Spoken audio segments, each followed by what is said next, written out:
Halo Mam, kembali lagi di channel Inspirasi Kesehatan. Pada video kali ini kita akan membahas tentang hal yang dilakukan oleh janin menjelang persalinan.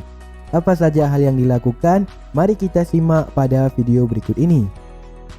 Saat kontraksi mulai terjadi dan Mam tengah menikmatinya, ternyata ada berbagai jenis aktivitas yang dilakukan oleh janin di dalam kandungan.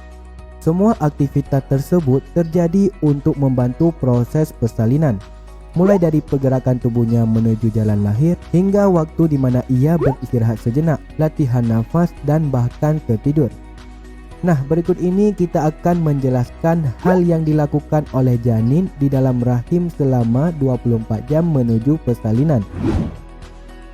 Yang pertama, banyak bergerak menuju jalan lahir.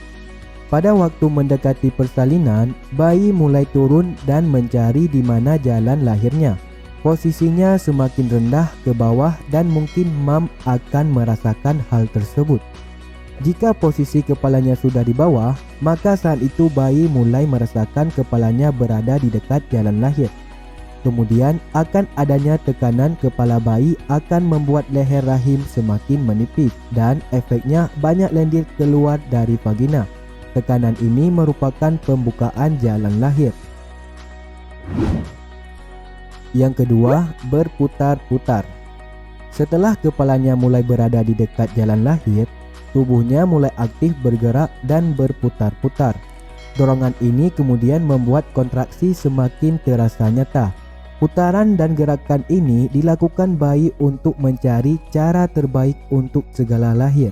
Dorongan ini bahkan tidak hanya terjadi ke arah bawah, tapi bisa juga ke segala arah. Yang pasti pergerakan ini adalah salah satu cara bayi untuk membantu proses persalinan berjalan dengan lancar. Pergerakan bayi yang semakin instan inilah yang membuat bertambahnya pembukaan. Yang ketiga, detak jantung semakin cepat. Saat persalinan semakin dekat, biasanya bidan atau perawat akan terus memantau detak jantung bayi atau DDJ pada umumnya. Setiap kontraksi terjadi, maka detak jantungnya akan berubah semakin cepat, kemudian normal kembali. Rentang detak jantung yang aman berada di kisaran 110 hingga 160 denyut per menit. Apabila rentangnya lebih lambat atau lebih cepat dari angka tersebut, bisa jadi terjadi sesuatu pada bayi. Mungkin dokter atau bidan akan terus memantau untuk memastikan apakah perlu dilakukan tindakan lebih lanjut, yang termasuk operasi sesar.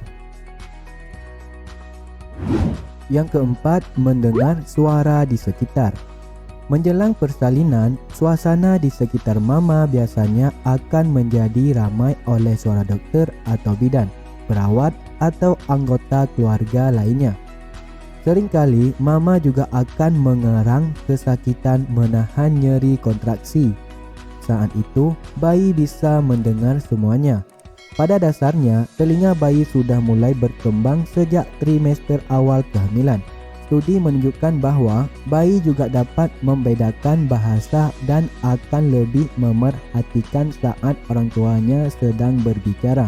Oleh sebab itu, ia pun akan makin bersemangat untuk dilahirkan setelah mendengar suara papa dan mama. Dan yang terakhir, tidur dan istirahat. Di tengah masa-masa bayi banyak bergerak, sesekali ia juga beristirahat dan bahkan sampai tertidur loh. Hal ini karena ia sedang menyimpan energi untuk proses persalinan kelak. Agar kebutuhan energinya tetap terjaga, maka bayi pun mengembalikannya dengan cara beristirahat. Tak perlu khawatir, ia hanya membutuhkan waktu sebentar untuk istirahat. Setelah merasa cukup, si kecil akan kembali aktif bergerak dan mencari jalan lahir lagi.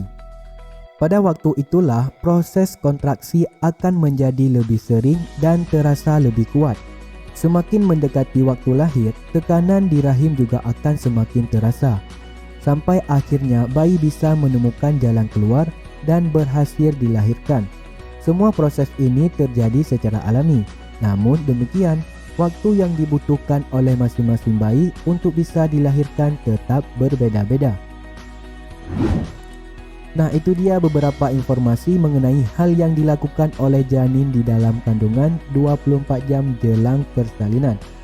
Semoga bermanfaat. Kalau kamu ada pertanyaan, komen di bawah. Dan jangan lupa untuk klik tombol like dan juga subscribe channel Inspirasi Kesehatan. Sampai jumpa di video selanjutnya.